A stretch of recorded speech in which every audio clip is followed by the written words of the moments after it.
اللہ کے نبی صلی اللہ علیہ وسلم ایک مرتبہ بیٹھے ہوئے ہیں، صحابہ کرام تشریف فرمائے، وہاں پر ایک عورت آتی ہے اور اللہ کے نبی صلی اللہ علیہ وسلم کو کہتی ہے اللہ کے نبی میں نے اپنے آپ کو آپ کے لیے ہبہ کر دیا، یعنی میں نے اپنے آپ کو آپ کے عقد میں دے دیا، آپ ایسا کریں کہ نکاح کر لیں، مجھ سے شادی کر لیں۔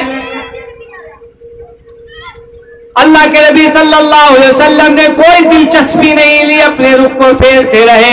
وہاں پر ایک صحابی بیٹھے ہوئے تھے جو غریب قسم کے تھے، ان کے بدن پر صحیح سے لباس نہیں تھا، ان کو کھانے پینے کا ان کے پاس نہیں تھا، ان کے مکان اچھے نہیں تھے، لیکن وہ صحابی اللہ کے نبی صلی اللہ علیہ وسلم سے کہتے ہیں اے اللہ کے نبی صلی اللہ علیہ وسلم اگر اس عورت میں آپ کو دلچسپی نہیں ہے تو ایسا کیجئے کہ میرا نکاح اس عورت سے کرا دیجئے، میں اس سے شادی کر لوں گا۔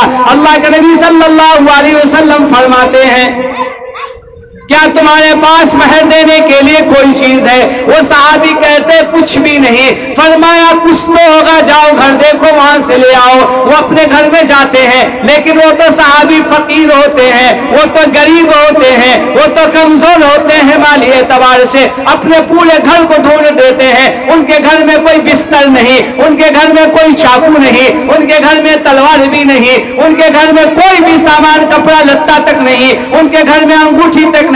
اللہ کے نبی نے فرمایا کچھ تو لے کر آؤ، کیا لوہے کی انگوٹھی بھی نہیں؟ فرماتے ہیں لوہے کی انگوٹھی بھی نہیں ہے۔ اللہ کے نبی صلی اللہ علیہ وسلم فرماتے ہیں کیسا غریب ہے، اس کے پاس تو کچھ بھی نہیں ہے، بالکل ننگا بھکمنگا جسے آج کے وقت میں کہہ دیا جائے، ایسے وہ صحابی تھے کہ کچھ بھی نہیں۔ اللہ کے نبی صلی اللہ علیہ وسلم نے فرمایا ایسا کرو کہ اس عورت سے میں نے تمہارا نکاح کر دیا، تمہیں قرآن کی کوئی سورت یاد ہے؟ وہ کہتے ہیں ہاں قرآن کی چند سورتیں یاد ہیں، کچھ سورت میں پڑھتا رہتا ہوں۔ اللہ کے نبی صلی اللہ علیہ وسلم نے فرمایا کہ جاؤ اس سورت کے بدلے تمہارا نکاح میں نے اس عورت سے کر دیا، اب شادی کے بعد اس عورت کو وہ سورتیں یاد کرا دینا قرآن کی۔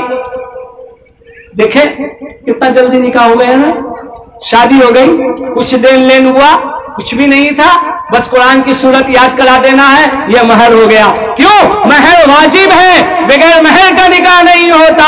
لڑکے کی ذمہ داری ہے کہ پہلی ہی رات میں اپنی بیوی کو وقت و مہر دے دیا جائے، عقد کے ٹائم میں جو متعین ہوتا ہے، جو وہاں کہا جاتا ہے اتنا عوض مہر کے دین تمہارا نکاح کیا جا رہا ہے، اسے چاہیے کہ پہلی فرصت میں دے دیا جائے، بغیر مہر کے نکاح ہوتا ہی نہیں ہے، دینا پڑے گا، واجب چیز ہے، ضروری چیز ہے۔ بغیر مہر دیے ہی نکاح کر لیتے ہیں کہ قبر میں جانے کے ٹائم معاف کر لیا جائے گا، اور دیتے ہی نہیں ہے، زندگی بھر قبر میں بھی چلے جاتے ہیں۔ کتنا آسانی سے نکاح ہو گیا، اس واقعے سے اندازہ لگائیں آپ۔ لیکن ہمارے نوجوان اس انتظار میں بیٹھے ہیں جب پورے شباب پر ہم پہنچ جائیں گے، جوانی پر، تو لڑکی والوں سے 10 لاکھ اور 5 لاکھ روپے لے کر اپنا مکان بنائیں گے اور شادی کریں گے، اور پھر اس لڑکی کو لے کر آئیں گے، اسی حرام پیسے سے گاؤں والے کا ولیمہ بھی کر دیں گے، مولوی صاحب بھی آ کے کھائے گا، قاضی صاحب بھی آ کے کھائے گا، مفتی صاحب بھی کھائے گا، وہ پیسے ہی حرام کے اور کھا رہے ہیں سب ادب۔ کیا نماز قبول ہونے والی ہے؟ فرمایا ایک وقت حرام لقمہ جب انسان کھاتا ہے 40 دن تک اس کی عبادت قبول نہیں ہوتی ہے، اور بندہ روز حرام کا لقمہ کھا رہا ہے۔ کیا آپ سمجھتے ہیں لڑکی کے باپ کو تکلیف دے کر، لڑکی کے باپ کو مشقت میں ڈال کر، سود اور بیاج میں ڈال کر زندگی بھر قرض اتارتا ہی رہ جاتا ہے، اس میں ڈال کر آپ اپنے جیب کو بھر کر آپ نے اپنے آپ کو سمجھتے ہیں ہم سکون کی زندگی گزار لیں گے، ہم اچھی زندگی گزار لیں گے، ہم نے بڑا نام کما لیا؟ آپ نے کچھ نہیں کمایا، ایک لڑکی کی آہ زندگی بھر آپ نے لے لیا۔